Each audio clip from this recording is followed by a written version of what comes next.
Hello guys, my name is Dia and today I am going to represent brain diagram. तो जैसे कि हमारा जो ब्रेन है वो इस टाइप का दिखता है, ठीक है। हमारा जो ब्रेन का जो फर्स्ट बाहर की जो हमारा लेयर होती है वो सेरेब्रल कॉर्टेक्स कहते हैं उसे। एंड हमारा जो अंदर की जो लेयर्स होती रहती है, मतलब नसें जो होती हैं हमारे अंदर की, उन्हें सेंट्रल स्यूकस कहा जाता है, ठीक है। फिर हमारे जो दो नसें जो हैं वो जॉइंट होती रहती हैं आपस में, उन्हें फ्रंटल आयोब कहा जाता है, ठीक है।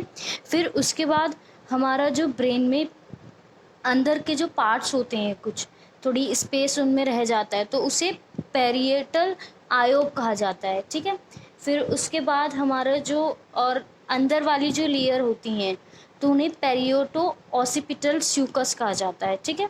और हमारे जो ब्रेन में कुछ स्पेस रह जाते हैं, जैसे कि हमारे जैसे नसों में दिख रहे होंगे आपको, तो उन्हें ऑसिपिटल आयोब कहा जाता है, ठीक है। उसी के बाद हमारा ब्रेन के अंदर कुछ इस टाइप का एक पार्ट होता है, उसको उसमें जो एक लेयर होती है बाहर की, उसको सोर्पस सेलोसम कहा जाता है, ठीक है। उसके बाद हमारे ब्रेन में एक ऐसा पार्ट होता है जिसमें कि हमारी जितनी भी बातें हैं, मेमोरी हैं, वो याद रहती हैं, ठीक है। तो उसे इंटरहेलेमिक एडहेशन कहा जाता है, ठीक है। उसके जो बाहर की लेयर होती है उसे थैलेमस कहा जाता है, ठीक है। और फिर उसके जो बाहर का थोड़ा सा पार्ट होता है उसको हाइपोथैलेमस कहा जाता है, ठीक है। तो उसके बाद हमारा पिट्यूटरी ग्लैंड आता है, ठीक है, जो उसके थोड़ा बाहर आता है, बाहर वाला पार्ट होता है, ठीक है। फिर इधर की साइड को हमारा एक इतना बड़ा एक पार्ट होता है जिसमें कि एक थोड़ा सा ऐसे रेड कलर का कुछ पार्ट आता है, तो उसको हम सेरेबेलम कहा जाता है, ठीक है।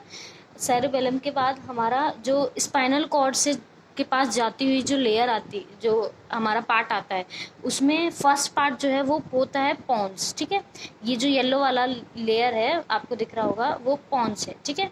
उसके बाद हमारा जो ये कुछ थोड़ा ग्रीनिश टाइप का कुछ है, उसको रेटिकुलर एक्टिवेटिंग सिस्टम कहा जाता है, ठीक है। उसके बाद नीचे नीचे आते हैं समय, यहाँ पर हमारा मेड्यूला होता है एक, ठीक है। उसके बाद हमारी स्पाइनल कोड आ जाती है, ठीक है। उसके बाद हमारा यहाँ पर ये जो है हमारा वो फोर्थ वेंट्रिकल होता है। Okay guys, and thank you so much.